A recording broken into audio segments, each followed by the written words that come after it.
Olá, eu sou o pastor Jorge Vargas, diretor do IBE.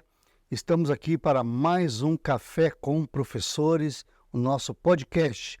Hoje temos aqui o nosso evangelista Alexandre Bilhalva, autor do livro 100 anos da história da Igreja Assembleia de Deus de Porto Alegre. E é sobre este livro que nós queremos falar um pouco, contar da história, de como chegamos até esse livro. Tudo bem, Bilhalva? Estamos aqui então para mais esse nosso podcast, Café com Professores. E aqui está o nosso café, como diz o pastor amigo nosso, café sem açúcar, né? Vamos lá. Então, é um prazer estar aqui novamente, né? Queremos saudar aí nossos professores, né? Alunos também do IBE, e queremos dedicar este momento aqui para nós estarmos falando sobre o livro, esse livro aqui do centenário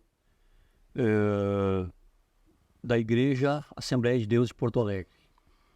Muito bem, Bilhalva, antes de nós falarmos sobre o livro, eu quero te fazer aqui algumas perguntas. Primeiro, como surgiu a ideia de fazermos um livro? Da onde surgiu o livro, a ideia?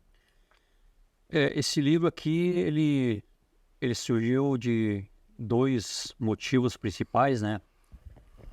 Um deles é que a nossa diretoria da Assembleia de Deus de Porto Alegre pretendia ter uma edição ampliada, né? E uma edição também oficial da nossa história. Porque a nossa história, a história que conhecemos, a nossa igreja, ela é contada em partes, né? Nós temos muitos relatos aqui da chegada dos nossos pioneiros ao Estado. São relatos contados por Emílio Conte, que é o redator da Mensageiro da Paz. E ele tem uma obra conhecida como A História das Assembleias de Deus no Brasil. E ele faz citações dos pioneiros, né, aqui no Estado. Nós temos também obras como o Despertamento Apostólico no Brasil, de Ivar Vingre, que também faz essa citação aqui, né, de Gustavo Nordon, Nils Taranja. E nós temos também uma biografia de Nils Taranja por Luciano Stein, né, conhecida como Coração Missionário. Mas ele é um livro que é uma biografia. Sim. Não se detém na história da igreja, né? E em 1964, sim, nós tivemos algo mais parecido com Frederico Link, que era o vice-presidente da igreja, na época era um jornalista, né? E ele escreveu Assembleia de Deus, homenagem aos 40 anos, tá, da Assembleia de Deus. Mas ele faz um apanhado ali, também na mesma linha, a chegada dos pioneiros, né, a fundação da igreja, e depois ele parte para o que aconteceu naquele ano de 1964. Né? Então, o desejo da nossa diretoria é ter uma edição ampliada, né, de todos esses fatos aqui, né, e voltado particularmente para a história da igreja aqui em Porto Alegre. Em outras palavras, este livro não é uma biografia nem de Gustavo, nem de Nils Taranja, né? Nem dos pioneiros. Ele é um livro que conta a história da igreja, é isso? Sim, ele vai fazer uma menção biográfica dos pioneiros, né? Mas no desenvolvimento da igreja é onde se detém mais. Então, aquilo que eles fizeram, que está relacionado a Porto Alegre, é onde está a nossa maior ênfase, porque a Igreja Assembleia de Deus no Estado, ela começa a partir de Porto Alegre, aprove a Deus, né, iniciar por Porto Alegre e depois se espalhar por todo o Rio Grande do Sul. Então, no início da obra se detém muito, porque a história do Rio Grande do Sul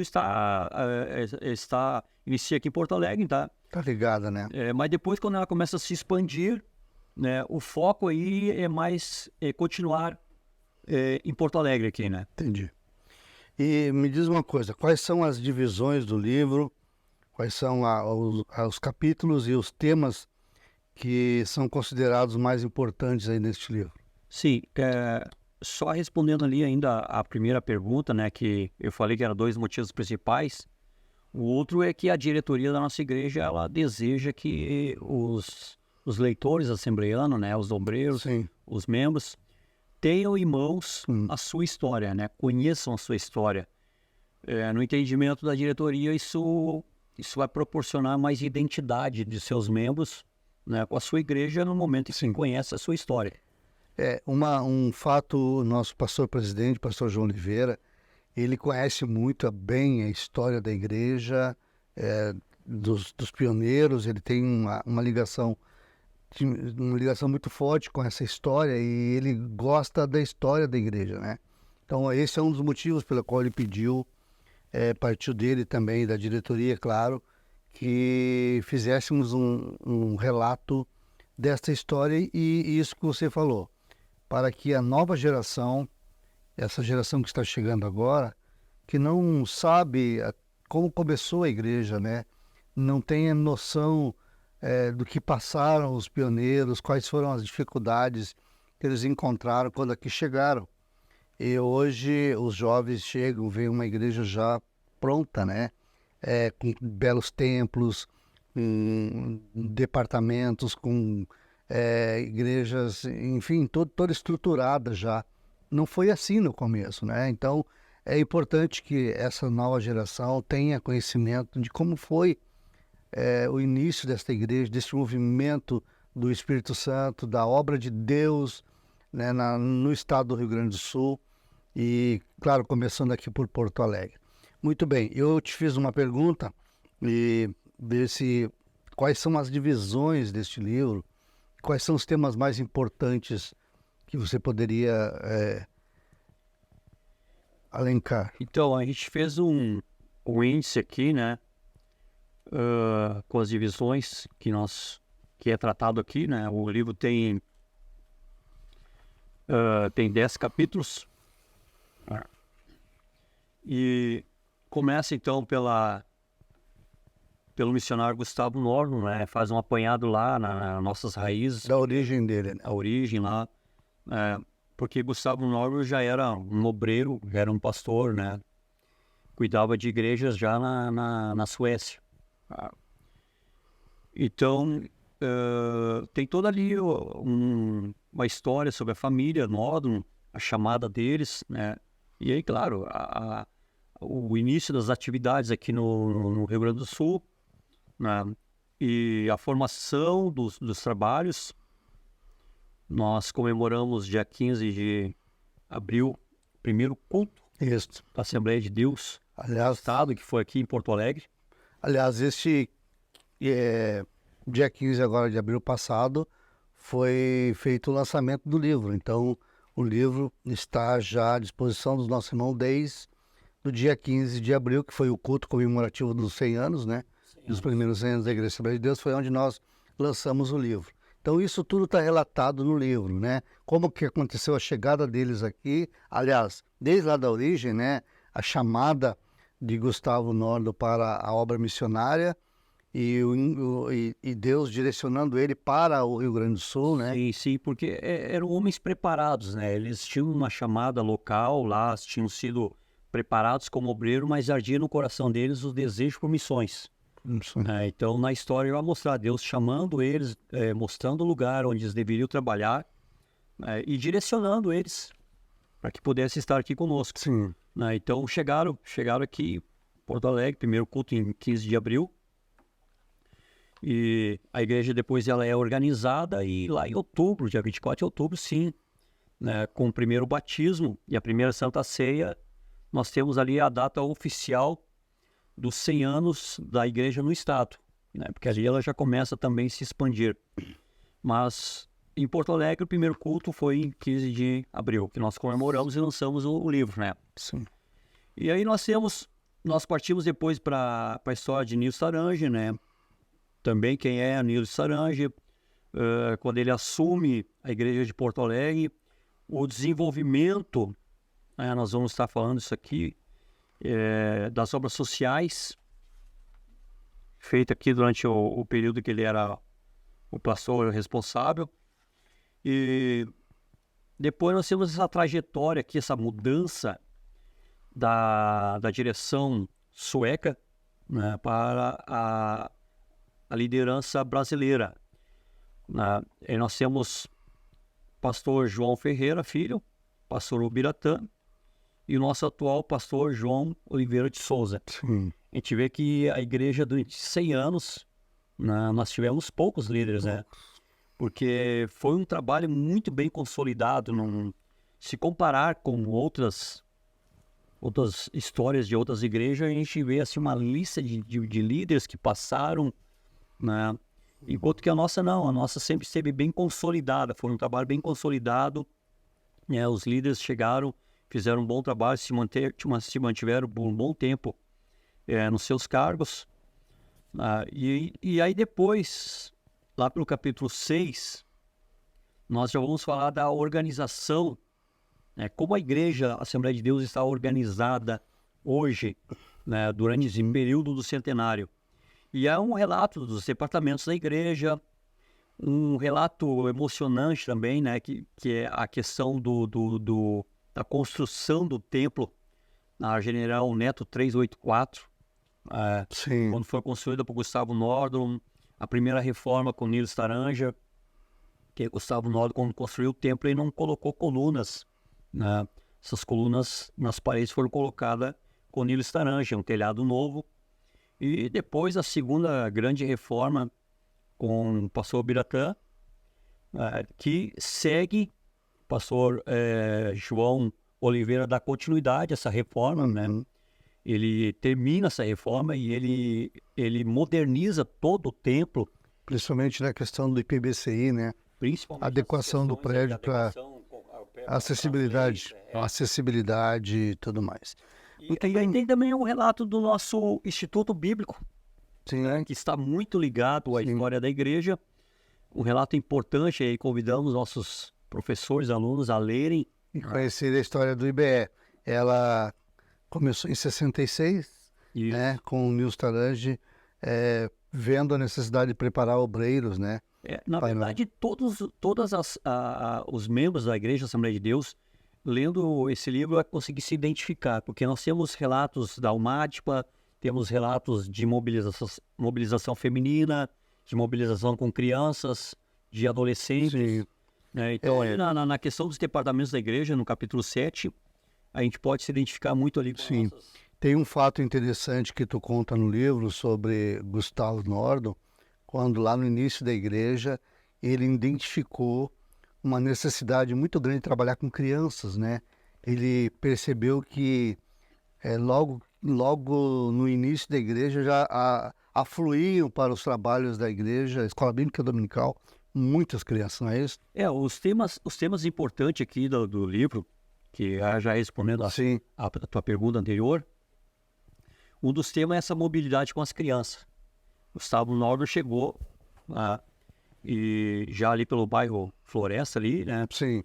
Navegantes. Isso, ele tinha nos primeiros dias, primeiras semanas ali de igreja, ele tinha uma escola dominical com 80 crianças. Olha só. Né? E ele escreve uma carta para a Suécia, a revista sueca lá, fundada por Leif Petrus. Ele escreve uma carta falando dessas crianças. Ele diz que essas crianças chamou a atenção dele porque eram crianças que, na maior parte, ainda estavam aprendendo a falar. E só que os seus pecados, os pecados dessas crianças eram semelhantes a adultos. Sim. Muitas delas estavam prisioneiras dos vícios. Olha só. Dos vícios, crianças jogadas nos vícios. E crianças também jogadas na prostituição, sabe? Então ele teve um trabalho uma mobilidade muito forte com as crianças, oferecendo para elas, para estarem aos domingos e nos cultos, e ele dava alimento e agasalhos, né, para tirar um pouco da influência do mundo, né, do ambiente que elas viviam, né? Para poder trazê-las para Cristo. E essas crianças, elas não sabiam nada sobre Jesus, nunca ouviram falar sobre Jesus. Né? Então ele estava surpreso que as crianças nunca tinham visto falar sobre Jesus. que os pecados delas eram semelhantes a pecados de adultos. Sim. E esses relatos, esses fatos aí, você identificou ou você conseguiu chegar até esses fatos pelas cartas que eles enviavam para a Suécia, né? A gente utilizou muitas fontes primárias, né? Tanto o Gustavo Nordum como o Nils Taranger, além de escrever para o Mensageiro da Paz, que era o nosso jornal oficial em Belém do Pará, existia essa revista sueca, Evangelho Harald, Arautos do Evangelho. Sim. E então eles prestavam conta para a Suécia e escreviam muito para lá. Inclusive, quando eles escrevem para lá, eles escrevem na sua língua materna, ali, no seu idioma, Sim. e fica até mais claro o que eles querem contar do que quanto eles escreviam para Mensageiro da Paz, porque o português deles não era tão bom. Né? Sim. E não era eles escreviam cartas que na maior parte era o redator, boa parte deles foi o Emílio Conte, que lia aquele português meio truncado e depois escrevia com as palavras dele. Sim, por isso Então, é importante. por isso que a gente vai ver assim que quando a gente estava pesquisando a história da igreja, havia dados que não se fechavam. Né? Eram até contraditórios. Com os relatos de Emílio Conde. Porque você vai ver obras de Ivan Vingre ou Emílio Conte chamando o primeiro homem que entrou, a primeira pessoa a se converter num culto aqui em Porto Alegre, chamando ele de João, ao invés de José. Que era o correto. O correto é José, mas ele é chamado em algumas literaturas como João. Sim. Há literatura dizendo que esse homem se converteu no terceiro dia de culto e não no primeiro. Sim. Então, os relatos lá nas fontes primárias elas são mais... Essa divergência aí de primeiro culto e terceiro culto, ela acontece porque eles abriram a igreja depois que, com muita dificuldade, conseguiram alugar um salãozinho pequeno, mas conseguiram se estabelecer e marcavam o culto, mas não vinha ninguém. Né? Então, no terceiro, na igreja aberta, mas foi na terceira vez, no terceiro, não sabemos se no domingo ou dia da semana, que ele marcou o culto e não, apesar da chuva, né? Muita chuva, ele ainda foi para a igreja e foi aí nesse culto que José entrou tentando se abrigar da chuva e foi ali que Deus o encontrou. Muito bem, alguns fatos, né? Mais importantes, claro que... Tem temas importantes ali também, a mobilidade, tanto as crianças, que até hoje a igreja, essas crianças recebem muita atenção, né? Qualquer evento da igreja, Assembleia de Deus hoje, se fizer um evento aí num ginásio, vai ter algo separado para as crianças. Atividade para as crianças. Até hoje a igreja não negligencia esse trabalho com as crianças. Há relatos também das mobilidade feminina, né? O Ministério das Mulheres, como a Elizabeth, a Mary Taranger, né? Essas mulheres eram muito ativas, são exemplos notáveis de pessoas que amam missões, e que apesar de todas as responsabilidades que elas tinham com o lar, com a criação dos filhos, com estar ali ajudando o seu marido, né, ainda tinham essa disposição em fazer a obra e ganhar as almas, pregar o evangelho para o reino de Deus. Sabemos que um livro que conta uma história de 100 anos é um livro que precisa de muita pesquisa, porque, como você falaste, que tu não pegou relatos contados por alguém ou de outras fontes que não foram relatados pelos próprios missionários, por isso tu chama de fontes primárias, né? Como tu chegou a essas fontes aí? Como tu conseguiu levantar esses dados relatado pelos próprios missionários, tanto de Gustavo, né, que foi o pioneiro, e depois Nils Taranger? Então, as fontes primárias elas estão disponibilizadas em revistas oficiais da própria igreja, né? também em alguns sites, como da Relep. A questão é que elas não estão traduzidas. Ah, sim. Né? Isso é. E elas não estão traduzidas. Então a gente teve todo um trabalho de traduzir. Nós temos a participação aqui da Ana Taranger também, que depois de traduzido ali, ela também deu, né, ela quem nos diz, Conferiu, né? confere se realmente os dados estão corretos, né? Tem uma participação muito, muito importante dela nessa questão.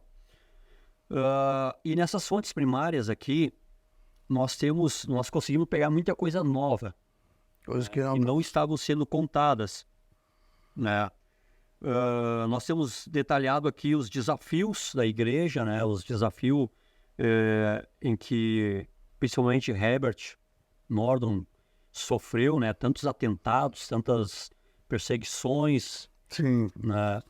No interior do estado. Claro que isso também já vinha sendo contado aqui nos livros, mas nós temos dados como falsos ensinos e falsos professores ou mestres que se chegaram na igreja, né, e que foram rejeitados, foram colocados ali no crivo teológico da igreja ali e foram confrontados com as suas heresias e até tirados do meio da igreja. sim. Né? Além dos ataques externos e de perseguições, né, que eles sofreram, principalmente quando eles foram para o interior do estado.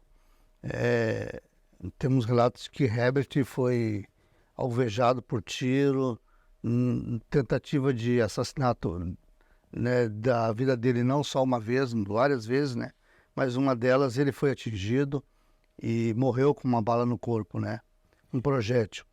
Então, isso são histórias que constam no nosso livro, das dificuldades, sem falar que naquela época eles não tinham recursos que nós temos, muito menos nem financeiro, né? E também de mobilidade. Eles faziam viagens de trem, horas de trem, a cavalo muitas vezes, horas a pé, andando. O primeiro trabalho no estado, o primeiro culto fora de Porto Alegre, tu conta aí no livro, foi Arroio do Só.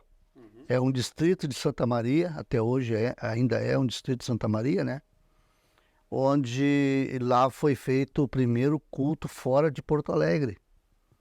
Mas para eles chegarem até lá, eles andaram de trem até Santa Maria, depois não sei quantas horas, tu lembra? Mais 1 hora, 2 a cavalo, para chegar até o ponto onde eles iam fazer o culto. Inclusive no livro a gente dedica aqui uma boa parte para a biografia de Herbert Norman, que apesar do grande trabalho que ele desenvolveu aqui, muitas vezes é pouco contado. Sim. É pouco contado aqui. Então a gente procurou reservar um espaço aqui, né? E tem um relato emocionante aqui tanto dos desafios enfrentados por ele, também do matrimônio, da família dele, né? E da luta dele contra a enfermidade. O quanto a família sofreu com esse agravamento da situação, né? E relatos da própria morte dele. Ele morreu morreu doente. Com 36 anos. 36 anos. Bem novo. E ele faleceu aos 36 anos, foi sepultado aqui na cidade de Porto Alegre. Né? E ele sempre seguiu, desde moço, ele veio para cá criança, né? Seguiu os passos de seus pais, sempre um homem dedicado à obra de Deus. Nós devemos muito a ele. São inestimáveis, assim, digno de gratidão as obras ali, o legado que ele deixou para nós. Então, dedicamos aqui algumas páginas para falar sobre essa história dele, né? Uma história emocionante. Nós convidamos nossos leitores a se deterem e a ler com atenção ali. Você vai ficar, sim, interessante, ficar emocionado com a situação, com a história dele. Bilhava, nós louvamos a Deus pela tua vida, pela tua dedicação. Esse livro não foi um livro que surgiu da noite para o dia, foi vários meses de pesquisa, né? Quase um ano de pesquisa, de dedicação, de correção, e foram várias idas e vindas, né? Deste livro para chegar até onde chegou. Então nós entendemos foi um grande desafio, né? E nesse processo de quase um ano aí que tu veio pesquisando para chegar até esse livro, para ti, qual foi o maior desafio que tu encontrou para escrever esse livro? Então, a gente tem aqui um período de, acho que 6, 7 meses de escrita, né? Mais todo o preparo do livro, né? A gente fechou aí quase um ano aí. Pesquisando. Tivemos que fazer muita pesquisa, muita leitura, né? Procurar ser fiel aos relatos. Não, a intenção não era contar nada fora da nossa história, mas era contar a nossa história, pelo menos procurar as fontes. Sim. Né? A gente se preocupou muito com a questão das fontes, porque, como eu falei aqui, a história estava meio recortada, né? E sem fontes. Sim. E às vezes Algumas divergências. alguma divergência, né? São detalhes, Sim. mas havia, né? E a gente também não fez aquela comparação, esse diz isso, aquele diz o outro, não é essa a ideia. A ideia era só contar a história mais próxima da fonte primária possível. Então, foi isso que foi feito. O livro ficou, acho, bem apresentado, e é um livro que está aberto ainda, né? Pode ter uma edição ampliada mais adiante, pode ser contado outras coisas, mas enfim, a ideia principal era começar com esse fundamento da nossa igreja aqui, essa fundação da igreja, e depois com o desenvolvimento até os dias de hoje. Uma coisa que eu acho bem interessante salientar é que tu vem numa sequência de história, né? Faz um relato cronológico da história. Então não é pegar aquelas coisas fragmentadas aqui, falando sobre Porto Alegre, daqui a pouquinho fala sobre Nils, fala sobre Gustavo. Não, tu vem desde a chamada do missionário Gustavo Nordon lá na Suécia, a igreja que o enviou para o Rio Grande do Sul, ele vem direcionado para o Rio Grande do Sul, apesar de ter desembarcado primeiramente em Belém, né, para ter o contato com os missionários lá, onde ele também fez um período aprendendo português, o idioma, e depois tu vem contando a história, os relatos, depois o fato de Herbert, né, o falecimento dele, a história, e vem chegando até os dias atuais. Então é um relato, é uma leitura interessante, porque você vai se identificando com a história desde o início, isso que eu acho bastante interessante. Então, aí respondendo essa tua pergunta sobre os desafios, né? Um desses desafios foi esse processo de pesquisa. Sim. Né? E teve que pesquisar lá no material em sueco. Tentar assim procurar nos dados contraditórios, né? Procurar entender lá na fonte, para poder contar a história mais próxima ser mais fiel à história possível. Sim. Né? E outro desafio foi também o que escrever, né? Sim. Porque a nossa... Tem muita coisa, né? Tem muita coisa que foi deixado de fora, né? Porque a riqueza da nossa história aqui dado a riqueza que é a nossa história, a gente teve que deixar muita coisa de fora para não ficar uma obra tão extensa, né? Isso. Nós estamos falando aqui sobre a história, sobre a vida de Gustavo Nordon, Nils Tarange, com a sua obra social, com o Instituto Bíblico, um legado, né? Gustavo começou com o lar de idosos, né? O antigo chamado do asilo. Depois, Nils Tarange deu continuidade a esse trabalho com os idosos, e depois vou trabalhando com crianças também.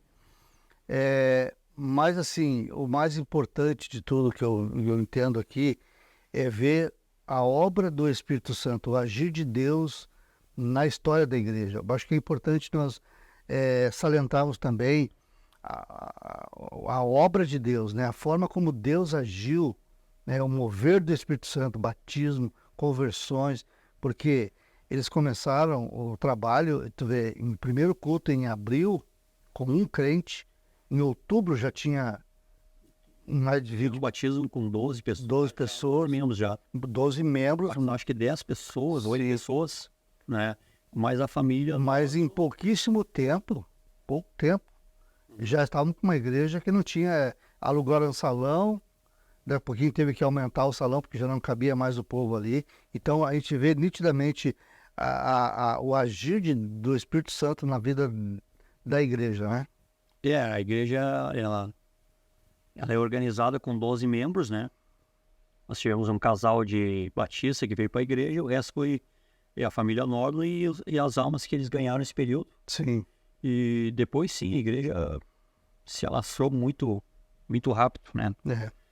Interessante que nós temos também esses primeiros membros, nós temos uma ata, né? Um hall de membros, aliás, um livro que tem o hall de membros ali com o nome das pessoas que foram... Essa história foi muito bacana porque nós tínhamos aquele grupo de como é que eu posso dizer? Os redatores ali, né? Que estavam conferindo a história, aquilo que estava sendo escrito. Tudo que foi escrito aqui foi prestado conta. Sim. E aí era a sua pessoa, o pastor Claudemir e o pastor João. João Oliveira. O pastor João foi apresentado na nossa igreja, ele foi batizado na nossa igreja ali, ele serviu como auxiliar, diácono, presbítero, né? Foi secretário, foi professor da ETAD, do IBE, todos os cargos da igreja ele ocupou. Então ele conhece muito bem a história. Muita coisa ele pôde te direcionar, né? Corrigir. Inclusive ele é o primeiro pastor porto-alegrense Sim. que assumiu esse cargo de Nós tivemos 3 pastores brasileiros em Porto Alegre, né? João Ferreira, depois o Biratã e o João Oliveira. João Ferreira, ele era brasileiro, mas não era gaúcho. Não era gaúcho, exato. O Biratã era brasileiro e gaúcho, Mas mas não era porto-alegrense. Passou o João Oliveira, é brasileiro, gaúcho e porto-alegrense. Muito legal, muito bem.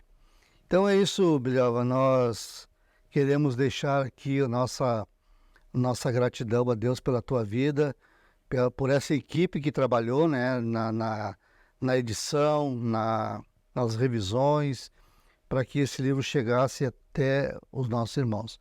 E o desejo como tu falaste bem no início do nosso bate-papo aqui, que esse livro chegue à mão de todas as famílias da igreja de Porto Alegre. Cada família tenha um exemplar desse livro, para que os nossos adolescentes, esses dias ali na matriz, nós estamos ali no final do culto, vendendo os livros para os irmãos, e uma adolescente estava com o livro ali, eu quero meu livro, eu quero o meu. Sim. E pediu para o pai comprar porque ela queria ler a história. Então isso é muito gratificante, a gente vê essa nova geração tendo conhecimento dessa história e, né, do que Deus fez.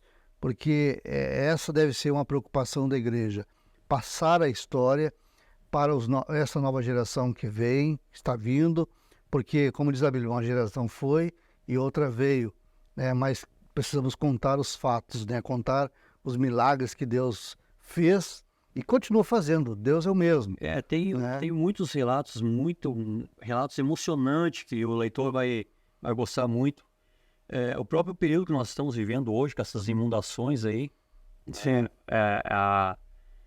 Eles estão prevendo que foi a maior catástrofe, assim, de maior inundação na história. Superou. E é o que está acontecendo hoje, né? Vai superar a de 1941. E eu até estava hoje tomando um café com a minha mãe e minha irmã, né? Nós falando sobre essa questão das inundações, e o Guaíba está... A previsão que ele esteja 5 metros acima do nível. E 1941 chegou a quase 5 metros. Inundou todo o centro de Porto Alegre, todo aquele bairro ali na Floresta. E a igreja, aquela região ficou sem luz, sem telégrafo e telefone, os meios de comunicação da época. E as portas da nossa igreja foram abertas. Gustavo Nordlo abriu as portas da igreja, né? A igreja tinha um formato mais... hoje nós temos muitas salas ali, né? Antes eu acho que tinha mais pessoas, cabia mais pessoas, né? Eu sei que eles fazem um relato de 1.000 pessoas, ou quase aproximadamente, muito próximo de 1.000 pessoas, que foram abrigadas no Templo da General Neto 384, no ano de 1941. Obrigado da chuva. Abrigado da chuva, porque as pessoas perderam as suas casas, e elas foram abrigadas por 1 mês e 5 dias. Interessante. E o Gustavo Nordlo, ele escreve uma carta para a Suécia, pedindo apoio financeiro, né, para manter aquelas pessoas. Alimentação. Elas foram mantidas durante 1 mês e 5 dias, e a igreja fazia 3 cultos diários, manhã, tarde e noite. Né? E é interessante que ele acaba o relato dele dizendo que nesse 1 mês e 5 dias, embora a maior parte dessas pessoas não fossem cristãs, e muitas nunca ouviram falar sobre Jesus, nunca foi preciso chamar a polícia para resolver alguma situação na igreja. Né? Havia uma harmonia, havia uma ação do Espírito Santo, né? De forma que nos cultos havia muitas decisões, as pessoas saíram transformadas da igreja, né? E a própria igreja recebeu condecorações, elogios, né, da sociedade e também das autoridades do nosso município. E, você vê, nós estamos no ano dos 100 anos, né? Passando por essa catástrofe aí que tem atingido o nosso estado, pessoas perderam suas vidas, mas hoje a igreja também está mobilizada. A igreja de Porto Alegre, os nossos distritos, nossos pastores, estão todos eles mobilizados para socorrer as famílias, principalmente aqui nas ilhas do Guaíba, aqui onde nós temos igrejas ali, né, nas ilhas, que estão sendo atingidas mais fortemente, principalmente nas ilhas, mas o pessoal do bairro Farrapos, do bairro Floresta, também lá na Zona Sul. Então a igreja está mobilizada, arrecadando donativos, tanto aqui no IBE como lá no SEAD, nós estamos recebendo água, alimentações, roupas, móveis, o que tiverem, nós estamos recebendo para socorrer essas famílias. Então isso também faz parte da obra da igreja. E nós louvamos a Deus porque chegamos ao centenário, estamos dando continuidade, né, a essa obra maravilhosa. Eu acho que eu citei aqui, né, que nós tivemos 2 missionários e 3 pastor-presidente até hoje. E uma que eu atribuo, assim, essa pouco números de líder, é porque sempre aprenderam a dar continuidade ao que receberam. Sim. Nós não tivemos líder que veio para apagar a história ou com uma proposta de refazer a história. Né? Sempre houve uma continuidade. Então, aquele espírito que a gente vê com o Gustavo Nordlo, com o Nils Saranja, Porto Alegre, e o Rio Grande do Sul principalmente, né? A partir de Porto Alegre, na época de Nils Saranja, foi considerado o exemplo, o padrão, né, de obras sociais, no desenvolvimento de serviços sociais, devido a tantas obras sociais que nós tínhamos aqui. E hoje é citado, né, o lar de idosos, creches, albergues, Lar Esperança, colônia de férias, Clínica Esperança, albergues para meninos, para meninas, programa de distribuição de sopa. Sim. Chegou a atender aí de 3 a alguns picos ali, até 5.000 crianças, pessoas, né? Tinha escolas de pesca, o próprio IBE foi fundado nesse período aqui, projetos sociais com barco nas ilhas. Sim. Né? Então, a obra social da igreja sempre foi muito forte. E a gente vê que sempre há uma continuidade. Hoje a gente vê o pastor João Oliveira também fazendo apelo nas redes sociais para que os pastores, principalmente da extremo sul, né, me chamou a atenção quando ele diz assim, se for necessário, Sim. não faça um culto, mas Mas busque essas pessoas, acomodem elas, na igreja. cuidem delas, porque são nossas, Sim. né, responsabilidade da igreja. Então há há essa preocupação em manter ativo aquilo que recebemos dos nossos pioneiros. Isso aí. Muito bem. Queremos agradecer a Deus por essa oportunidade de apresentar um pouquinho da história deste livro, que está à disposição. Você pode comprar pelo site do IBE, você pode receber na sua casa, ou então nos cultos ali na General Neto, na segunda-feira, no domingo e nas quartas-feiras, sempre tem alguém ali disponibilizando este livro. Então queremos deixar à disposição dos nossos irmãos, amigos, essa história bem interessante. Agradecemos aqui ao nosso evangelista Alexandre Bilhava, é o primeiro secretário aqui do IBE e está nos ajudando aqui, trabalhando conosco. Queremos agradecer a Deus pela tua vida, Bilhava, por esse trabalho, pela dedicação que tu tiveste em realizar esse trabalho. E também ao nosso pastor-presidente, pastor João Oliveira de Souza, à diretoria da igreja, ao pastor Claudemir Garcia, que é o vice-presidente, também é o presidente do CESO, que é o Centro Educacional e Social, missionário Nils Tarange, que é o nosso Instituto Bíblico Esperança, o nosso IBE. Queremos agradecer a Deus e, permitindo Deus, retornaremos num próximo podcast e precisamos fazer mais, né, Bilhão? Tratarmos assuntos teológicos, assuntos dos nossos cursos do IBE. E antes de nós encerrarmos, eu quero aqui fazer um convite. Nós teremos agora, no mês de maio até agosto, são 4 meses, um curso de psicologia pastoral com ênfase em aconselhamento. Dia 11 de maio estará ministrando a sua aula o pastor Jamiel Lopes, de Campinas, São Paulo. Ele é um escritor nesta área de aconselhamento pastoral e tem livros lançados pela CPAD e outros materiais. E ele estará conosco aqui dando o início neste curso. É um curso de capacitação, né? Nós podemos dizer que ela é uma pós-graduação, mas como é um curso livre, nós não estamos chamando de pós-graduação porque ele é livre, mas ele está num nível de curso de pós-graduação. Um conteúdo de primeira qualidade. Teremos aqui uma psicóloga, Emma Fabiano, que vai estar falando sobre a parte da psicologia, né, as técnicas do aconselhamento, as técnicas da área da psicologia e outros temas como a ética no aconselhamento pastoral. Vamos falar sobre o aconselhamento e a espiritualidade, né? Nós não podemos usar só as técnicas da psicologia, mas também precisamos de que nosso aconselhamento seja fundamentado na palavra de Deus. Então, por isso, nós queremos convidar pastores, líderes, mesmo que você não é obreiro, mas tem desejo de conhecer, de aprender. Eu costumo dizer o seguinte, que o aconselhamento pastoral, ele é muitas vezes negligenciado pelos obreiros, ou pela uma grande parte, não é dado tanta importância, mas todo líder, seja de um grande grupo ou de um pequeno grupo, ele sempre vai ser confrontado com aconselhamento.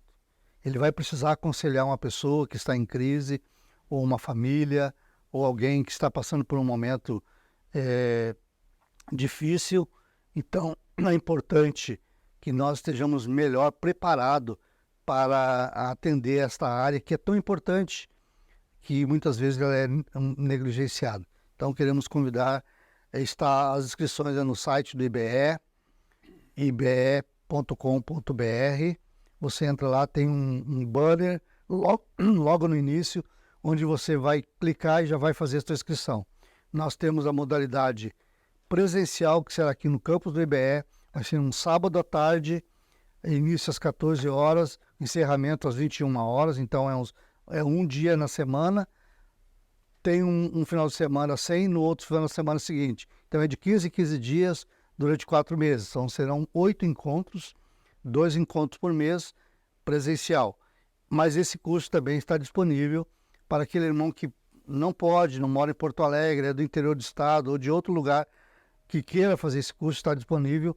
Nós vamos ter ele será transmitido online, então você vai se inscrever, vai acessar a plataforma e vai assistir as videoaulas, fazer as provas, tudo online.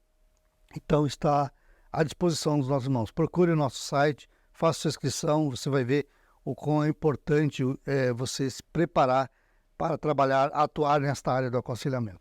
Então, nossa gratidão, as tuas despedidas. Muito obrigado, meus irmãos, que Deus abençoe ricamente. Bom, queremos agradecer, né, nossos irmãos que estão aí na audiência, né? E Deus abençoe a vida de cada um, e reforçando, então, comprem um livro, né, para que vocês possam ter em suas mãos a história da nossa igreja.